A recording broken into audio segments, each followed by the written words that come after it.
Welcome, everyone, to Plusable Talks, a podcast of the public relations agency Plusable. My name is Carlos. I'm one of the co-founders and a journalist. This podcast is about the value of storytelling. Obviously, my career revolved around the passion and love for storytelling. So it's going to be about sharing inspirational stories and reminding us of the value of a great conversation. This Plusable Talks is going to be a trilingual podcast. So if you feel more comfortable in speaking English or Portuguese or Spanish, French, we're not there yet, but at least let's just stick to the trilingual. And today I have a great guest friend of mine, Mark Beal, a professor at Rutgers, a true PR rock star, one of the managing partners of Taylor, the agency of the year of the decade in 2011. An author and a specialist of Generation Z. So stick around because we're going to have great topics that we're going to be discussing, especially this Generation Z. Mark Beal, welcome, and thank you so much for making the time. You came all the way from South Jersey, and you're here looking amazing and with so many stories to share. Bon dia. Bon dia. Yeah. Thank you for having me. This is great. I really enjoy being here. I love the podcast, the fact that you talked about storytelling and conversation. We need more of that, so this is great. It's very rare, right? Yeah. With the fast-paced society that we have. A hot topic has been Generation Z, and it's funny because you already authored 6 books, and we have them here. Generation Z, Decoding Generation Z, 101 lessons that they never taught you in college, 101 lessons that they never taught you in high school, and Engaging Generation Z, and now finally Generation Z Graduates to Adulthood. So like you've been studying for this day to come, that now Generation Z, it's actively in the workforce and the next buyers and already, in the market. You're absolutely right. I mean, you mentioned earlier I was a managing partner at Taylor. I am no longer, but when I was at Taylor for many of those years when big brands asked us to develop campaigns, it was how do we engage millennials? And as you said earlier, how do we engage in effective storytelling that reaches millennials, that engages millennials, that maybe converts those millennials into lovers of our brand, whatever that brand might be, right? Whether it's a Taco Bell, a Coca-Cola, it doesn't matter. And in 2017, I finished teaching a course at Rutgers University, and I was driving back to my office, and I just had what I call a light bulb moment. I said, millennials have been the focus, and still were at that time, 2017, 2018. But when we get to 2022, 23, 24, and beyond, Generation Z will become the focus. And we're seeing that play out now. We're seeing that now in 2022 where brands, and I'm hearing from brands all the time, are saying, who is Gen Z? What are they all about? What makes them tick? What's important to them? What are they looking for, as you said, both in an employer, but also what are they looking for in brands they support as customers, but more importantly, maybe dial that up and become, advocates for the brand, lovers of the brand. And so it was just one of those things that happened, and then I just jumped on it, and I just started reading any and all research I could find, articles, studies, surveys, and I just spent my time, and I still every day today, the first thing I do is when I wake up, I simply Google search any stories about Generation Z, whether they're in the New York Times, Fast Company, or a study that was recently done, and then I file all that away and use in some form or fashion. And you became a specialist at it. But it's still a topic. A lot of people still ask, how can we connect with this market? It's where we are right now in, again, middle to late 2022. Some brands are just starting to think about it. Others, like Target, have been on board with Gen Z. They launched their first Gen Z program in 2018, a Gen Z incubator, nationwide incubator. So I always say they were like the first brand, but I'm hearing from brands all the time who are just starting to realize, okay, we need to get smart on Generation Z. So it's I would say over the next 5 to 10 years, they will emerge as the primary focus for not every brand, most. And then on the employer side, as you said, Gen Z is quickly becoming a major focus. How do we recruit? And perhaps even more important, how do we retain them once they get here? Because if not, they will leave, quickly. They will leave more quickly than previous generations who might have stayed for 5, 10, 15, 20, 30 years. They may leave after 7, 8, 9 months to the next opportunity. Right. They're all about fast-paced. Yeah. And they're also a generation of purpose. Absolutely. So I like to call them the purpose generation. And that, again, applies both to marketing, but it also applies to the employer. So they want to work for companies that have a higher purpose than just simply making money, right? And I'm hearing that a lot from my Gen Zers who recently graduated in the last year or two. In fact, I heard from one recently who changed jobs after a year. So again, that idea, he was in his first job for a year. And what he said to me was, I'm going to this new company because they're more purposeful than my current company. I'm going to feel good about the work I'm doing. So that captures it, on the employer side. But they're looking for that. They want to work somewhere where they love the work, they're empowered, but they also feel good about the company they're working for. Whether that company is doing a lot of good things in the community, with charities, whatever it might be. And then on the product side, on the consumer side, the marketing side, they will conduct a research to learn, is this brand purposeful and how they operate? So a brand like Patagonia is a brand that comes up a lot from Gen Zers, and they say that's a purposeful brand. In fact, if you look at Patagonia's on Twitter, they don't talk about the apparel they make or they sell. They talk about, a healthier planet, a better planet, and that resonates with Gen Z. Mm-hmm. Tom's, Ben and Jerry also. Yes. Yes. Yeah. But there's a thin line sometimes. Well, as you know, my master's. Yes. You were my Yes. professor as well, and there was media studies, public relations strategy, and corporate purpose and social responsibility. Mm-hmm. So CSR is becoming more and more a hot topic as Correct. well.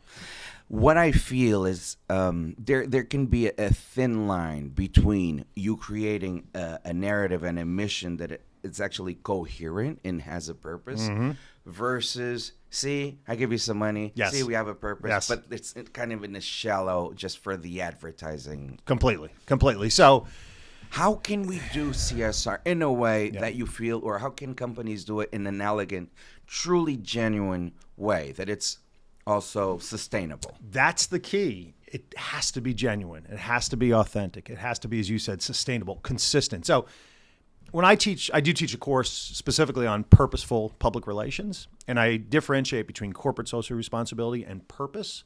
Not that there's anything wrong with CSR, but CSR to me, and everything I've studied is, it can be just a tactical kind of one-off execution. We supported this charity today, right? We made a donation to this charity. That's not necessarily a higher purpose. So it's great. It's wonderful. But as you said, maybe they're doing it for reasons just to look good, to promote that. Oh, look at what we did with the charity. We cut a check. Purpose kind of transcends a company. Purpose is at a much higher level. I hate to go back to Patagonia, but I will. Again, their purpose is contributing to a better planet, a healthier planet, a safer planet for us and for the future. That's a higher purpose. So the way to make that genuine and authentic, everything they do has to ladder up to that. The way they manufacture their products, the way they conduct business, it all has to ladder. So that's much more transcendent, much more, again, it's not tactical. It's not just a one-off. We did this last weekend. Look at us. We're great. It's every day, the way they operate, the way they act, the way they conduct business, ladders up to this higher purpose. So coming out of 2020 and the milestone events of 2020, the pandemic, the Black Lives Matter awakening, we're seeing many more companies who have looked at this idea of purpose and realized, maybe we really weren't purposeful. Maybe we were just doing some tactical, donations and supporting charities. And they've reevaluated that. And they said, well, let's first, what is our purpose? And then we have to ensure that everything we do ladders up to that purpose. So it is complicated. But we are seeing more companies being purposeful now in 2022 and beyond. And leadership plays a great role. You also have a podcast that has to do with leadership. Yeah, I do have a podcast. You mentioned one of my first books was 101 Lessons They Never Taught You in College. That was actually a book that was inspired by my Rutgers students who, after every class, in person, by email, by phone, they would ask questions like, how do I write a resume? How do I write a cover letter? When I go into an interview, how do I conduct an interview by phone versus in person? What do I wear to an interview? What do I do when I leave the interview? Do I send a thank you note? Do I send it within 24 hours? All those kinds of things. So I thought, well, let's write a book that has all the answers to those questions. And it ended up, we had 101 lessons, right, on all those topics. And still today, I gift that book to every one of my students. I gift it to them at the first day of class. I give everyone a copy of that book, PDF copy. And, 4 weeks in, when one of them says, hey, by the way, I'm applying for a job. How do I write a cover letter? No worries. Go to lesson 50. It's there. And then I talk them through that. But because of that theme of 101 lessons, I kind of created a podcast called Lessons in Leadership. And so have interviewed, 60, 70, 75 individuals, small business startups, women CEOs, entrepreneurs, just about, what lessons did they learn going as they grew up? Who were their mentors? And in many cases, what is their purpose today? So it's like this. It's having just open conversations and dialogue about that individual and kind of how did they become who they are and who influenced them along the way. You definitely had a golden career in public relations with multi-award campaigns, worked with Coca-Cola, the Olympics, U.S. Open, the NFL Super Bowl, so you've reached the higher peaks, and I mean, there's nothing else for you to, there. So right now you're all about giving back, which is wonderful. Yeah. But you give back to your students, and that's your main mission in life right now. Yes. But it's also you give back to the community at large.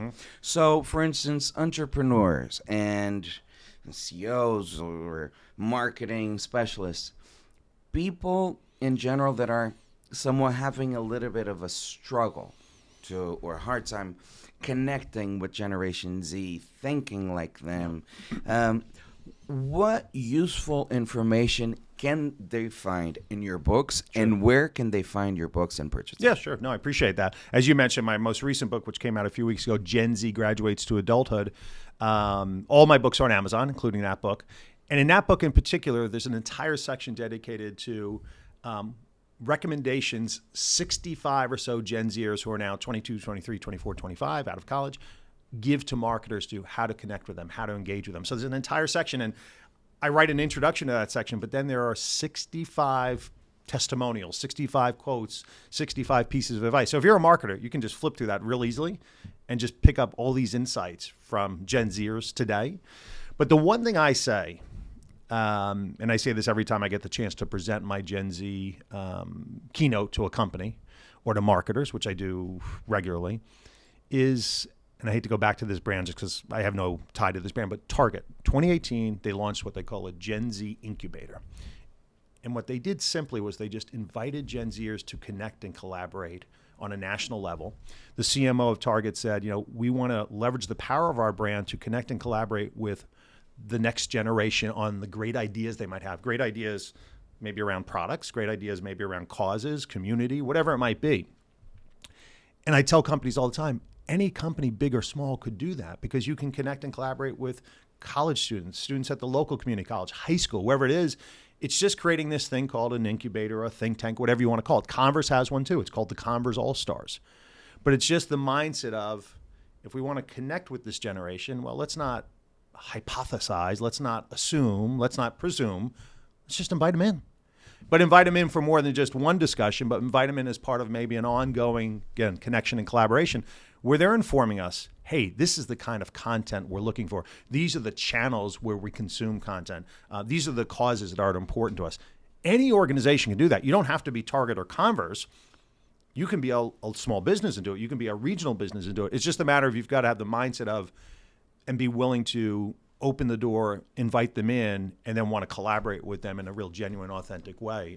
But any of us could do that. So that's always my first piece of advice. Follow what Target, follow what Converse has done. Even the National Hockey League has their own Gen Z, what they call council. But it's to connect and collaborate on an ongoing basis. You've worked with students all across America, right? Tell me a little bit of that research process and the whole production behind even coming up with your books. Yeah.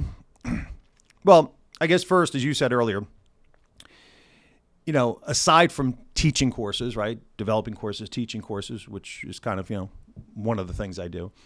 Outside the courses, I spend hours and hours and hours and hours helping students secure internships, secure their next job, prepare for job interviews, writing their resume. That's my way of giving back. As I like to say, I spent the first 30 years of my career focused on making a profit. I'm now focused on a purpose. And so my purpose is really to help the next generation achieve their goals from a career standpoint. And so in doing that, and in collaborating with Gen Zers, and that word kind of gets out, so all of a sudden I'll get an email from a student on the West Coast, a college student. I'll get a student from the Midwest. Hey, I've heard about you. Can you help me? Which I love, and I do. I respond right away. Yeah, let's set up a Zoom call. And we have a Zoom call and we go through, I kind of have a process. I won't take you through it now, but just kind of what are your passions? What are you interested in? What industries are you interested in? Are you interested in advertising, marketing, PR, or something completely different, right? And then we start to strategize around that. What experience do you have? If they haven't sent me their resume, I'll always say, send me your resume. We're not going to go through it on the Zoom call, but I'm going to take quality time and review the resume and come back to you with everything from design recommendations to recommendations about the exact words and terminology you're using in there. And then once we go through that process, then I start actually making connections with them. I start reaching out to CEOs and CMOs and people I know at different organizations, and I make introductions with the goal of either helping them get a job or helping them get an internship experience. So bottom line is through that, I guess, purposeful approach and helping the next generation, it's led to just kind of a big network for me of students. So some of those students are now 3, 4, 5 years into their career. I spoke to one last week who's 6 years into his career, and he's now, I was helping him kind of pursue his next job. I guess he'd be considered a young millennial, but either way, and that's kind of how the network has expanded. And then once that network continues to expand for my most recent book, I actually simply just posted a note on LinkedIn, a post on LinkedIn, just said very simply, thinking about my next book. I'm thinking about focusing on Gen Zers who've graduated college and are now working. If interested, just shoot me a note. And next thing you know, I had 40, 50, 60 emails and messages on LinkedIn just saying, yeah, count me in. I want to be part of this book. So you had a career yourself with around 30 years with Taylor. Approximately, yeah. Right. So you're part of a generation that's staying in the same company for 30 years or something like, wow, Mark Beal is a reliable man. Let's keep him. Yeah. But now these Generation Zers. So how can these new CEOs be prepared for that? Because it's also going to be challenging to adapt. That's a great question.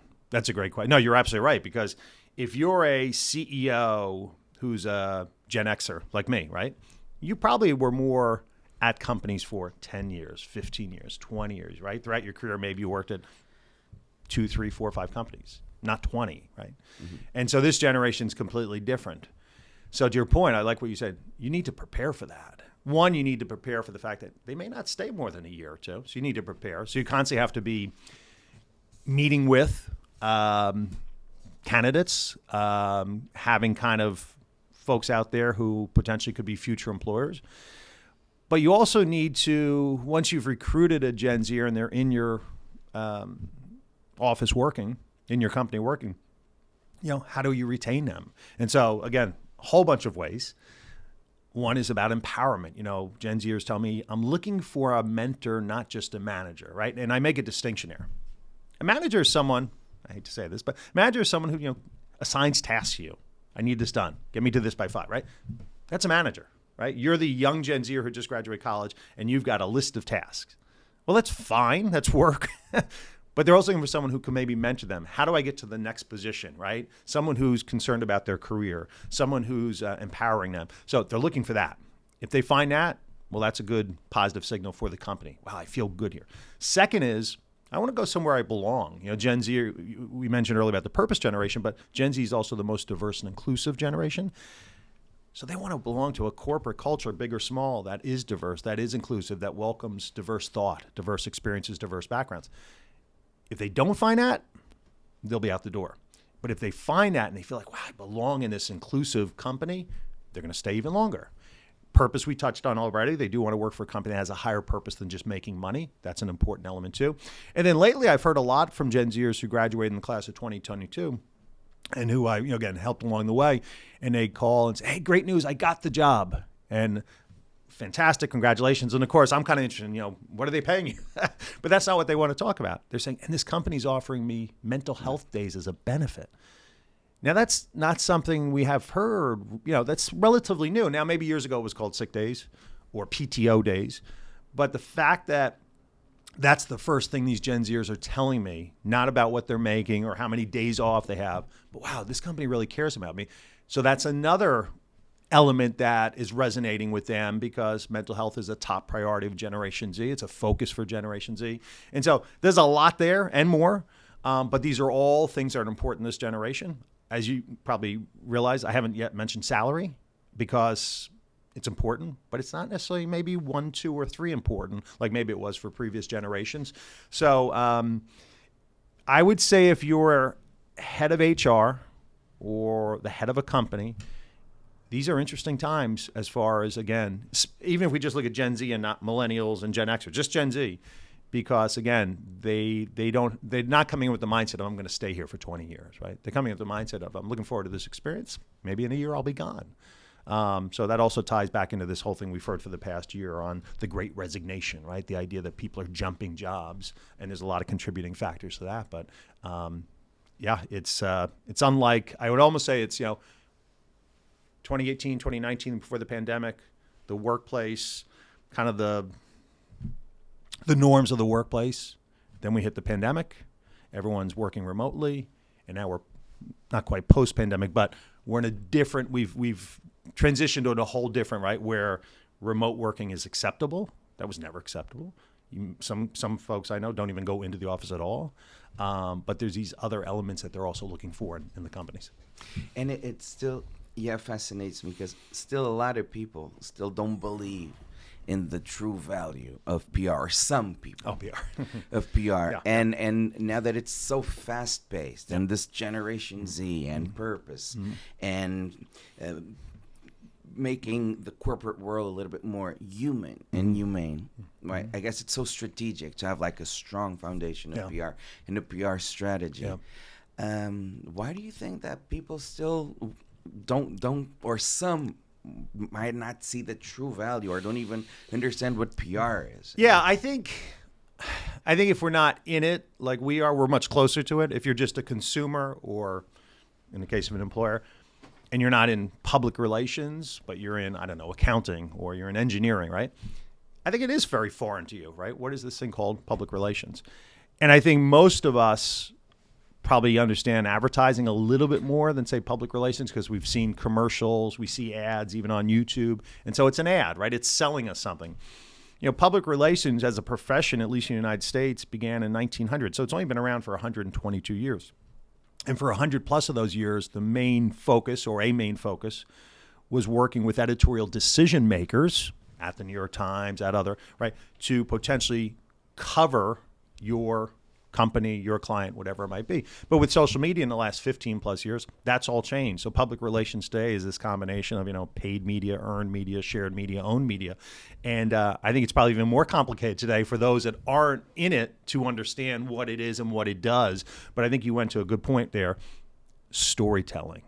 It's always been about storytelling for 122 years. You may tell it differently now. You may tell a story on TikTok and not in the New York Times, right? Or you may tell a story through a very compelling video on YouTube and not through USA Today. So the channels may have changed, but what you said at the beginning and what you just said, storytelling, compelling storytelling, engaging storytelling. And we're seeing so much of that. And some brands do it really, really well, and others may miss the mark, and some may do it in a 5-second video, and others it might take a 50-minute documentary. But it comes back to me to authentic and genuine storytelling. Where do you see the role of PR right now in this society of so much noise as well? I think the role is actually bigger than it was pre-2000, pre-social media, because again, PR is going well beyond just editorial media.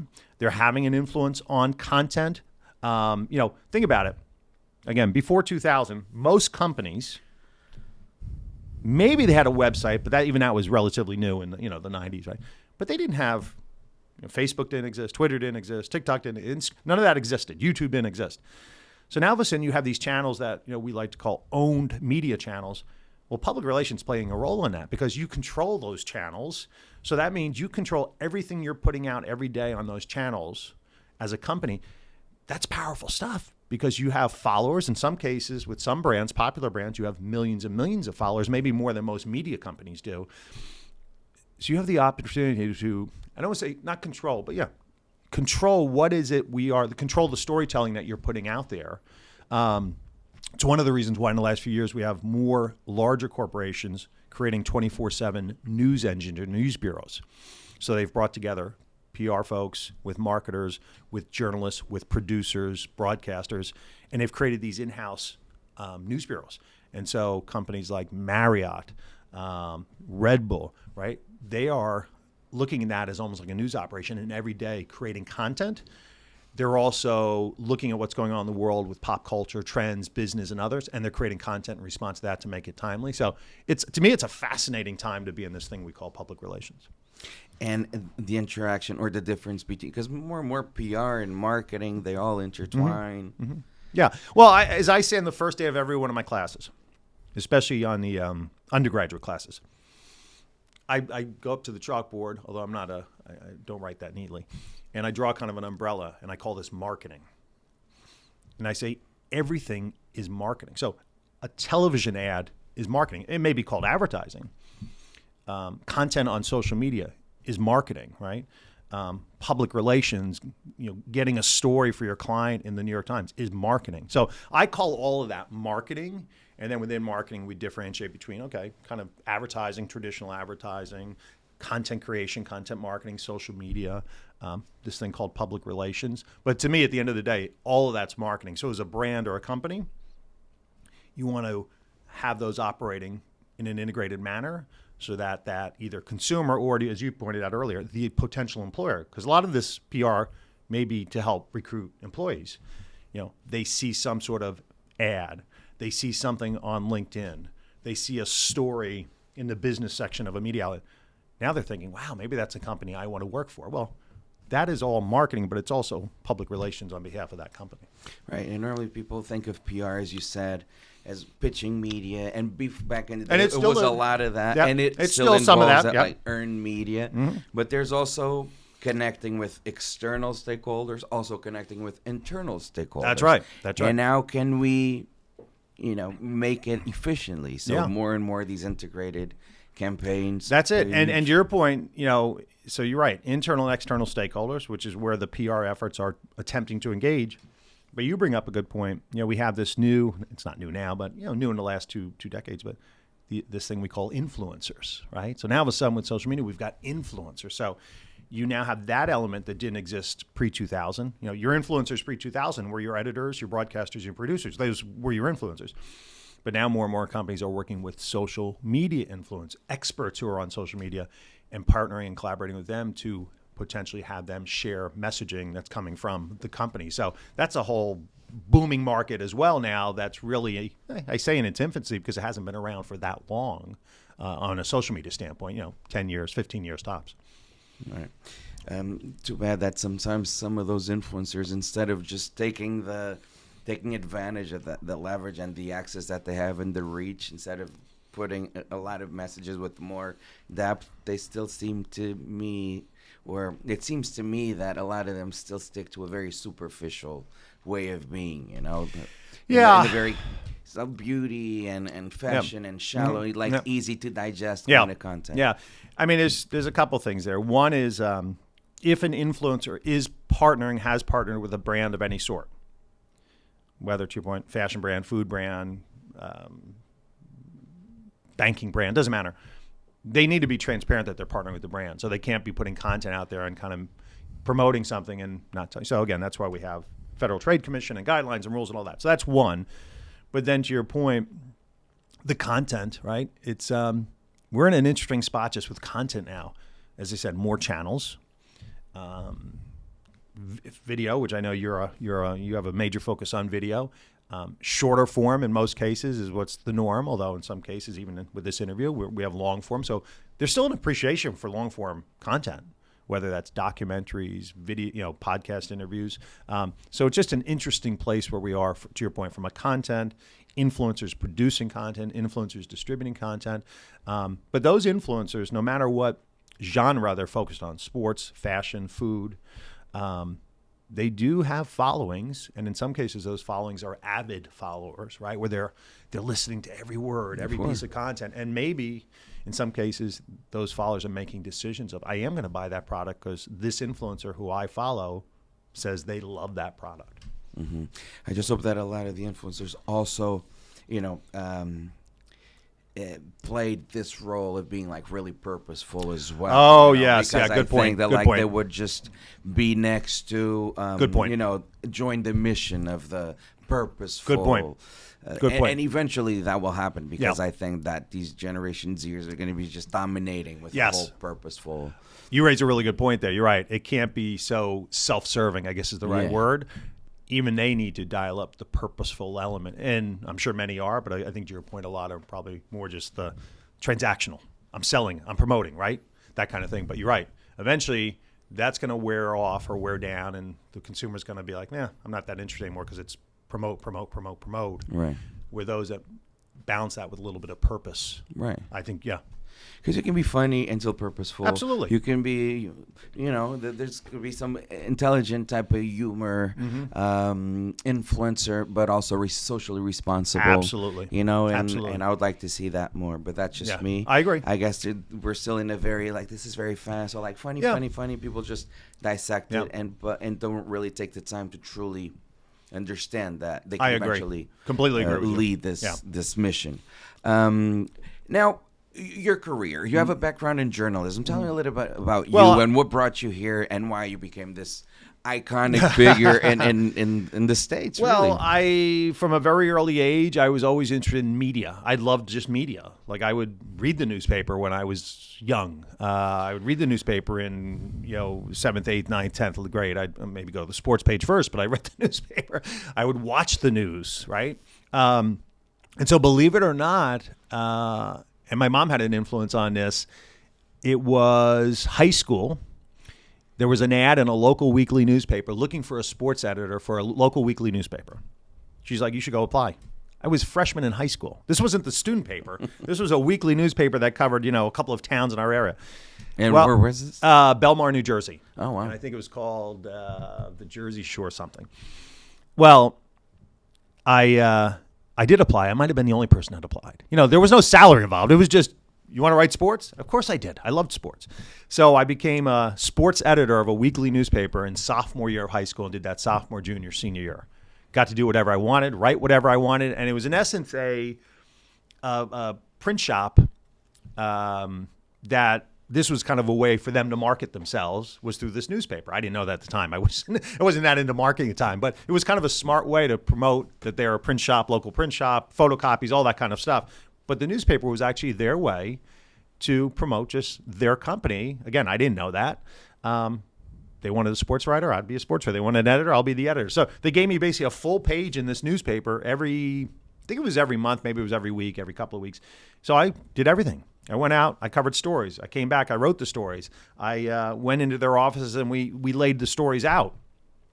And they just let me do whatever I wanted, but they really appreciated it. And so that was a great experience. So I love that idea of covering stories. It goes back to what you said earlier, storytelling. So that was sophomore, junior, senior in high school, really like that. And then I think senior year, through a connection my dad had, again, my parents really pushed me in a good way to pursue what I tell my students, pursue your passions. And my passion at that time was journalism and sports. He was able to get me an opportunity to write for a daily newspaper by my senior year. So I was writing for the Asbury Park Press and getting paid. So I was only 16, 17 years old. I'm writing sports. Now, I'm not a full-time sports writer, but hey, can you go cover this 10K race that's happening? Can you cover this, whatever, And sure enough, 16, 17-year-old, I would go out and cover these things, interview whoever I was supposed to interview or whoever I thought to interview, go back to the actual building in Asbury Park where the Asbury Park Press was built. I still go by that building every once in a while. I'm like, that's where I used to go and write stories. Sit there and try to figure out how to work their computers. So we're talking, this is 1983 and 4. I didn't know anything about computers, so I'm trying to figure out how to put a story into the system and need a lot of help. So, we'd probably take a full-time journalist, a half hour to put a story in. I sat there for 3 or 4 hours on a Sunday night, this 17-year-old kid just sitting there, hoping that eventually got it in and it would show up in the newspaper magically the next day, which it did. So that was fun. And I really enjoyed that idea of media, journalism, all that. So I did go to Rutgers University and got my journalism degree. I did not get a communication degree. So I was on the journalism side at Rutgers in the School of Communication Information. And I took the broadcasting courses, I took the writing course, and loved every bit of it. And while I was at school, I was on the famous radio station WRSU for 3 years in the sports department, traveled with the football team, traveled with the men's basketball team, traveled with the women's basketball team, called the games on air. another great thing. Did that for 3 years, and it was a great experience. And people I met during that time who I called the games with are now, on national television and national radio and doing a bunch of fun stuff. And then between my junior and senior year, so summer of '88, that was my big year. I hate to say it, but that was like as a student transitioning to a career, I was between junior and senior year, and it was kind of my milestone year. I'd gotten an internship with WNBC, where Howard Stern was, and they had a sports radio show every night, which was one of the first, not the first, but one of the first major sports radio stations on a big station. And I got an internship there, again, thanks to, I'll give credit to my dad who leveraged his connections. And the show aired from 7 to midnight every night. So you had to be there at about 5:30. And again, I'm just the intern, but I'm helping produce. I'm pulling scores off the ticker, and we're reporting the scores, all that kind of stuff. And so I thought I was all set, right? Summer of '88, I'm going to go into New York City to 30 Rock and help produce this sports radio show. I'm done, right? And my dad said, well, why are you just going to do that? He goes, I know someone who runs a public relations agency in New York. Why don't you go intern there? I'm like, why would I do that? Why would I go intern from 9 to 5 and 5:30 to midnight? Well, he was right and I was wrong. So he did help me get that internship. And that summer, I lived in New Brunswick at Rutgers, hopped on a train every morning at about, 7 o'clock, 7:15, went to New York, got to the public relations agency by 9. It was up on 53rd or 57th Street. Worked there till about 5-ish, 5:30, and sprinted to 30 Rockefeller Center. So if I was in the 50s, it wasn't far, but I was in the 50s and had to get down to Rock Center. So it wasn't far, but I'm a college kid with no money. Sprint, get to 30 Rock, go through NBC and 30 Rock. I mean, this is pretty cool, right? And get up there by, 5:36, and I'm in the studio, and I'm helping prepare for the show, work the show from 7 to midnight. At 12:01, ran from 30 Rock down to 34th Street to Penn Station. Got on a 12:35 train, got back to New Brunswick at 1:15, 1:20, took a nap, did it over the next day. It was a great summer. I'm so glad I did that. But it was then that I got this, I was inspired by this thing called public relations and the idea of telling the stories of my clients and trying to get those stories in Sports Illustrated, in the sporting news, in newspapers. And that was really the change. I think the first day when I left, my first day on the internship, I said, this is actually what I want to do. Not the reporting. I didn't want to report anymore on the stories. I wanted to kind of share the stories of clients. And so I went back to Rutgers that year, continued doing WRSU, continued working in the Rutgers athletic department, where I actually did work in the public relations area there, promoting the sports teams. And that was it. That was kind of the big change for me that summer. So it goes back to a point that comes up a lot with my students. Every internship, go into every internship as an opportunity to learn whether you like this or you don't like it. So even those internships, you're like, I really didn't enjoy that. There's value there because I learned. No, I you didn't. know. I didn't. Not that I didn't enjoy reporting, but I enjoyed this other thing a lot more. But that now. So I tell my students, get as many experiences. You're discovering yourself. Exactly. And at that age, you should be. I like to tell my students all the time, you shouldn't know what you want to do 3, 4, 5 years from now. But internships will help you get there. Experience will help you get there, because you're going to find out what you do love, what you're passionate about, and maybe I don't love this as much, and so I'm now going to focus on this area. So with PR, so you're no longer working in a setup that you had an editor. Now you're pretty much pitching stories to editors. Yeah. Representing That's your right. clients. So you feel that you control the narrative better that way from a PR ultimately, you control the story you're trying to get out there, but ultimately the editor and the producer controls the final story because you have no influence on the headline. You really don't have influence on the story. You are trying to attempt and persuade them to cover this story, whatever the story might be. But when they commit to it and they do it, they're conducting the interviews, they're writing the story, and because it's editorial, you have no influence on ultimately what they're going to say, what they're going to write, positive, negative, or neutral, whether on the broadcast side or the print side or the digital side. So, but it was just, I think, the challenge, the fun and the challenge of, can I get the Wall Street Journal to do a cover story on this client? Can I get the New York Times to do a Sunday cover story on this client?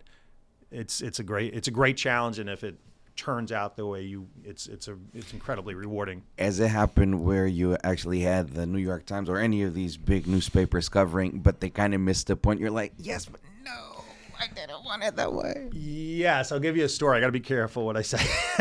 Okay, let's not mention names. No.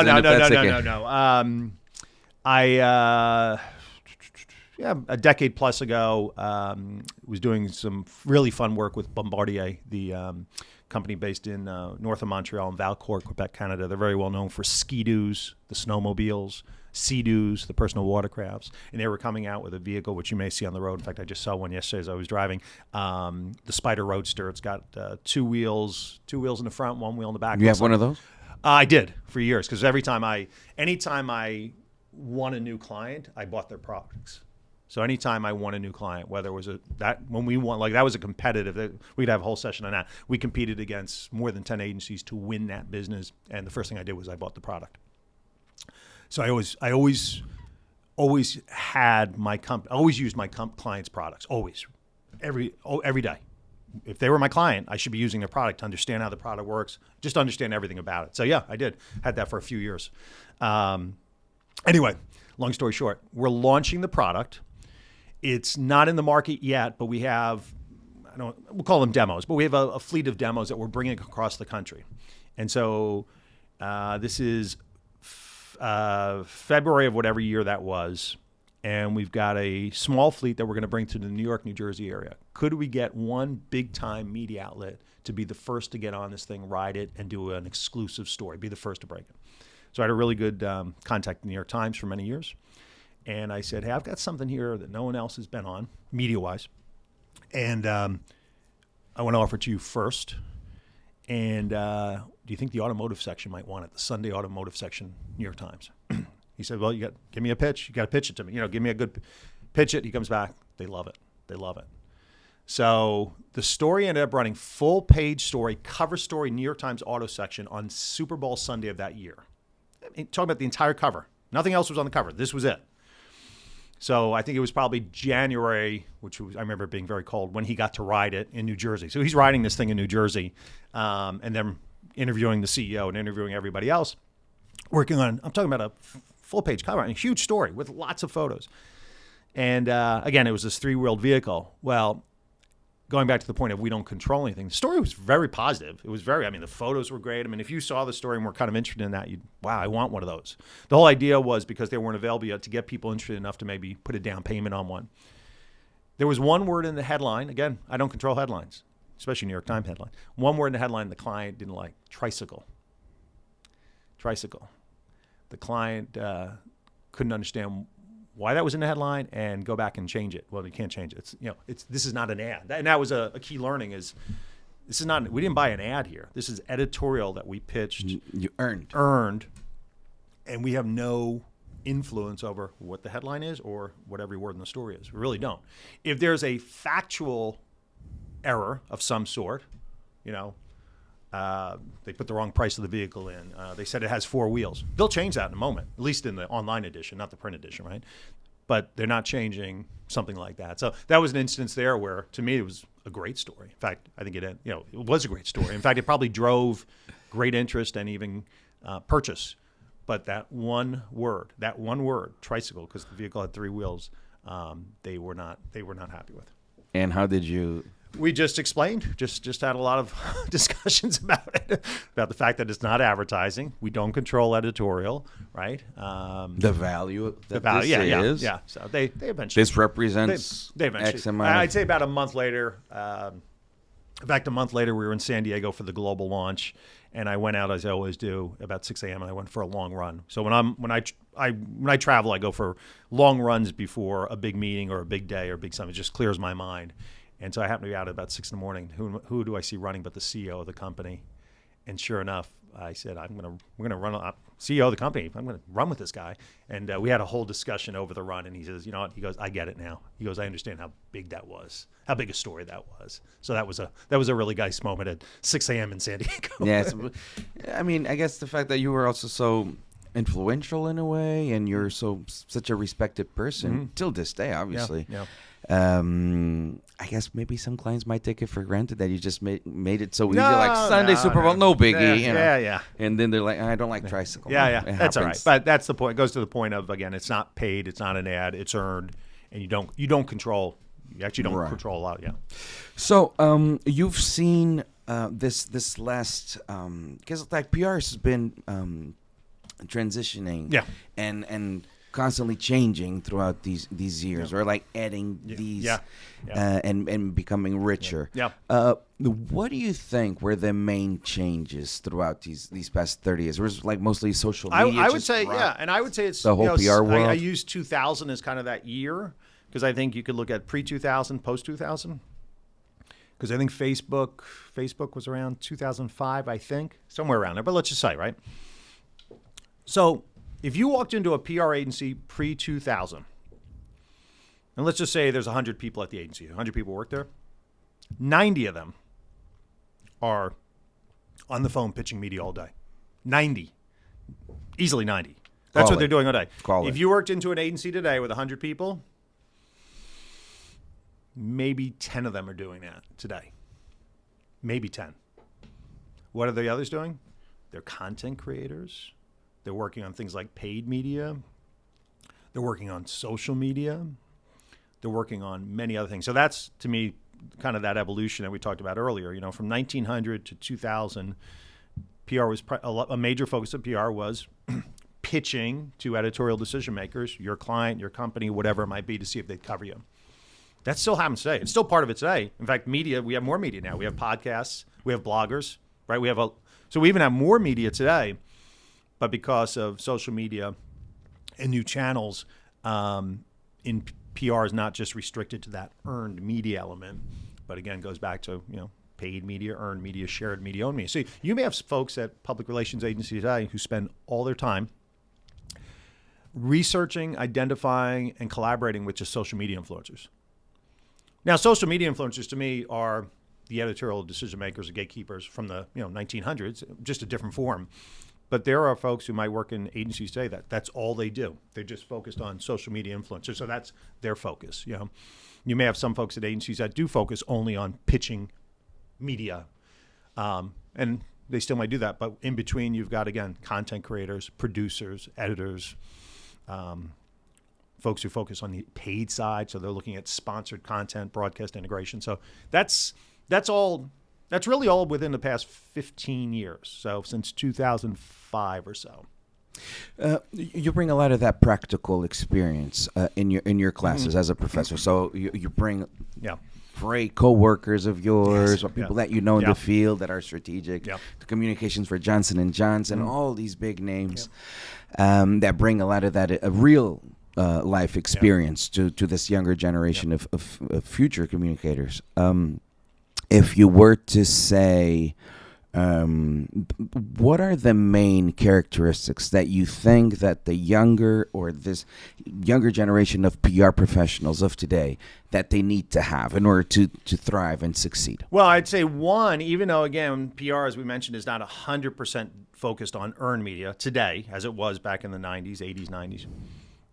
There's still incredible value on how do decisions get made about editorial content, what makes for good content. And so when I look back at my career, I received great value from being at a broadcast outlet, from being at a newspaper, right? Because I understood how editorial decisions were made.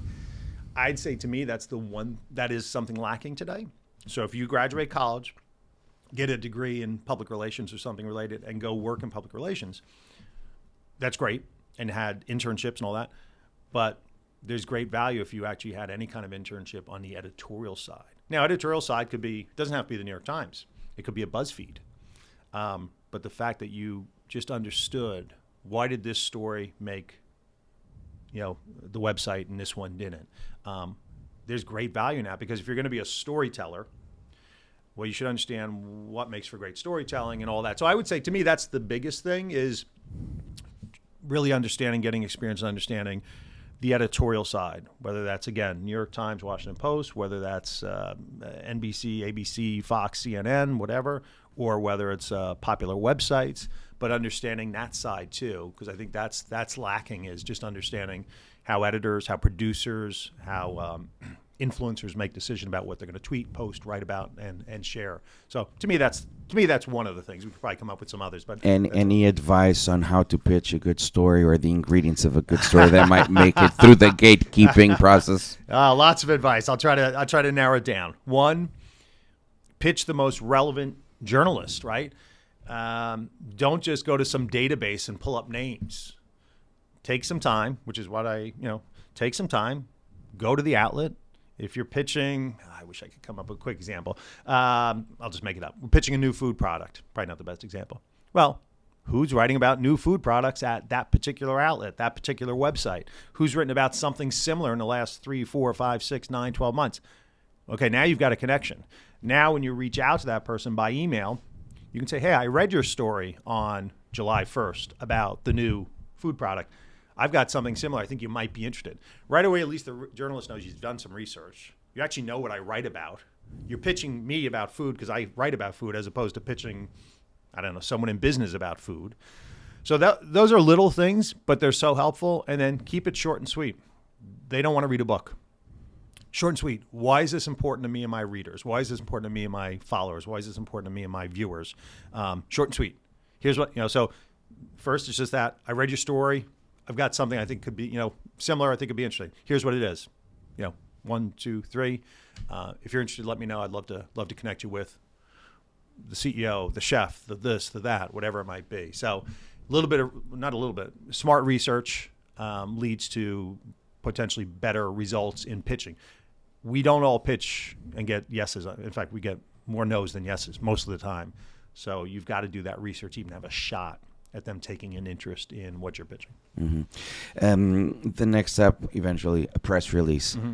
The art of writing a press release. Yeah. Not everybody can do it that well. No. What do you think that makes a good press release? Well, and many will tell you the press release is dead. Many will tell you that, but you still need to, if you're announcing news of some sort, you still need to put the information somewhere. Now, someone might say, well, I can just create a fact sheet. Yeah, you could. That's fine. Fact sheet's fine. You still need to create the basic facts of who's making the announcement, what's the announcement about, where can I find it, where can I learn more. So I think it's to that point, it's to the point. Just give me the facts. Give me the news. Why is this newsworthy? Is it the first of its kind? Is it the only one? What's the news? That's the key. The news, the news, the news. You're not writing a news release without news. There's news. So that's the thing. And then again, just give it to me straight. Don't put a whole bunch of superlatives like this is the greatest, this is the best. I'll make that decision, right? Give me straight. Here's what we're launching. It's launching on this date. Here's what it is. Never been done before. First time ever. That's all they need. That's all they want. They don't really want much more. You really don't need much more than a page. You probably can get it in 3/4 of a page. But they're not going to read that news release unless you get them with the pitch email first or the pitch first. Now, in the old days, the pitch was we made phone calls all day. That's what we did all day long. There was no email. Again, I'm dating myself back in the 90s. There was no email. You picked up the phone and called a reporter at the New York Times and tried to see if they'd pick up the phone and even listen to you. Today, it's probably more email-based, but then you run into the problem that there's so many emails out there that a lot of journalists won't even look at the email. Most won't. So you really, again, what's that subject line in 5, 6 words, and what's that brief pitch? And then they might read your news release. They might. Mm-hmm. You're definitely one of the most respected figures in public relations in the country, in this reality, in the States. Been involved with award-winning campaigns. Is there any case study that you would like to share here? Anything what makes an award-winning campaign? Ooh, boy, there's so many campaigns throughout my 30 years, just so many. I feel like I've been asked this question before, and I don't know if I ever gave a good answer to it. There's one that you remember. Yeah, no. I just challenging. No, there is, and so many. So I've run the gamut in my career across just about every industry: food, spirits, beverages, automotive, sports, sporting goods. I've obviously done a lot in sports and entertainment, as you mentioned earlier. So I was privileged to have clients who were sponsors of the Super Bowl halftime show with Paul McCartney, the Rolling Stones, World, Olympics, NFL, Major League US Baseball, Open. U.S. Open tennis for years and years and years. So those were all great to create campaigns around those. So those were always great. There's just so many campaigns. I wish I could tell you which one. Just so many. But I think the common thread, I'll say, among all those campaigns, to your point, it's got to be something that kind of breaks through the clutter. The marketplace is just so crowded now with messaging of all kinds, even more messaging because of social media. So it's got to be able to break through that to where it resonates with media who want to cover it. It resonates with consumers who want to learn more about it and who may want to buy it, try it, whatever. So that's the key. That was the key. That's even more key today is, again, being able to break through and disrupt just all the noise that's out there. And so that's a key to any campaign. I don't want to take. It's like saying who's your favorite child. You can't do it. So I've got so many campaigns. I'll do a quick one, and I probably shouldn't do this one because it's so old. But I'll give you my first one of my first ever campaigns. So we're talking about 91, 92, 93. So a long time ago. But it was just interesting how you could take something that maybe was so niche, but it generated a lot of attention. So real quick. Doing some work with a whiskey company called Yukon Jack. Again, this is one of my first. I'm young, and they are professional. They are sponsoring arm wrestling across the country. This niche sport of arm wrestling. So very niche. Who's going to care about this? Well, what we did though was we expanded it. So we eventually took this tour to I think 27 or 28 cities. We eventually did a deal with ESPN where we aired it on ESPN. This is arm wrestling. Yeah. So this is the early 90s. So this is before, say, today, where everything is on TV. And then the key for me was, well, who are these characters? Who are these arm wrestlers? What are their stories, as you said? And so we had all these incredible stories. We had an incredible story of a woman, Dot Jones, who was the women's champion, who now, most people may not know her by name, but she's now an actress, and I see her in movies and TV shows all the time. I convinced the Wall Street Journal to do a cover story on her. Cover story. Promoting my client, the whiskey company, but using her as the news angle. That's pretty powerful stuff to me, right? We're in this niche sport of arm wrestling that, maybe on a night you've got 20, 30, 40 competitors in a small bar in the middle of America, and now she's on the cover of the Wall Street Journal wearing my client's brand on her shirt. That's pretty powerful. There was another great story of a young man who lived in Virginia who was a multi-time champion, but his 70 or 80-year-old mom was kind of his coach. And I convinced Sports Illustrated to write, I believe it was a 10-page feature story using them as the angle, but the feature story ended up becoming about the tour, my client's tour. So again, I bring that one up. It's so old, and it's one of my first ever worked on, but it just shows that with the right assets, the right storytelling, outlets as big as the Wall Street Journal, Sports Illustrated, the New York Times will cover. But it goes back to storytelling. Because human can relate to a good story. Yeah. And that was the key. So you didn't pitch, we have an event here. You pitch the stories in the event. And you see that today with every sport out there, right? It's like pretty much the Michelin stars. Yeah. What they did was they started reviewing restaurants outside of Paris. Yeah. So people would drive there. Yes. So they can buy new Michelin tires. Yeah. Think about that. That's pretty much a little bit what the print shop did with your newspaper. So it's not so much about sports; it's about what we do as a print shop. Yeah, pretty cool. We're getting to the end of this conversation, but before I let you go, in terms of the Rutgers program, I know that you introduced now more of the sports marketing program, and right, and. How's that going? Yeah.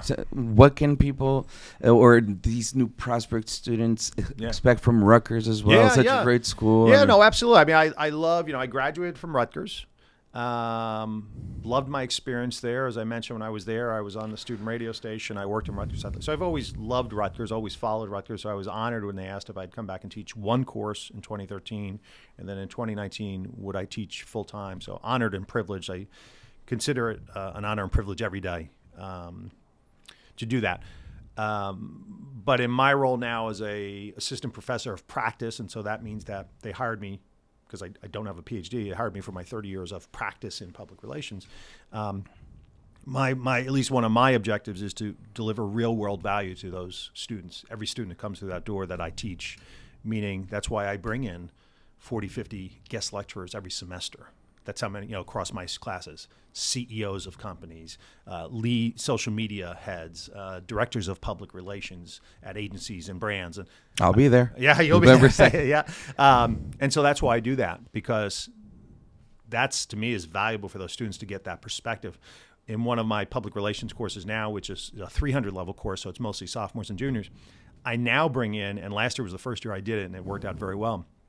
I now bring in each week a former student who now is 2, 3, 4 years into their career, because I think for the students sitting in the class, they can relate a lot more to that person who says, and each one of them says the same thing.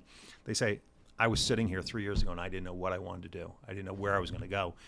To hear that, I think, is good for a student now, a sophomore, junior, but they also realize, wow, but I can get to where she is now, And so that class is really fun, because each week I bring in someone like that. It's a Tuesday, Thursday class. So on Thursdays when I bring that person in, and I think the students I think it helps the student, helps them realize, wow, okay, they were in my shoes a couple years ago, and look at where they are now. It's a new connection for the student. It's now someone in their network, someone who might be able to open a door and get them an internship. So I do that across all my courses, as you know, and it's just one element, but I think it's an important element that, again, I think provides and delivers value to this student, in addition to the lectures and the course assignments and all those things. So that's just one element, but I think it's an important element. And I can definitely vouch for that. You're always there for me, even today. I need advice, or I need to share what I'm doing in my documentaries. Always call you, because I know that you really genuinely care.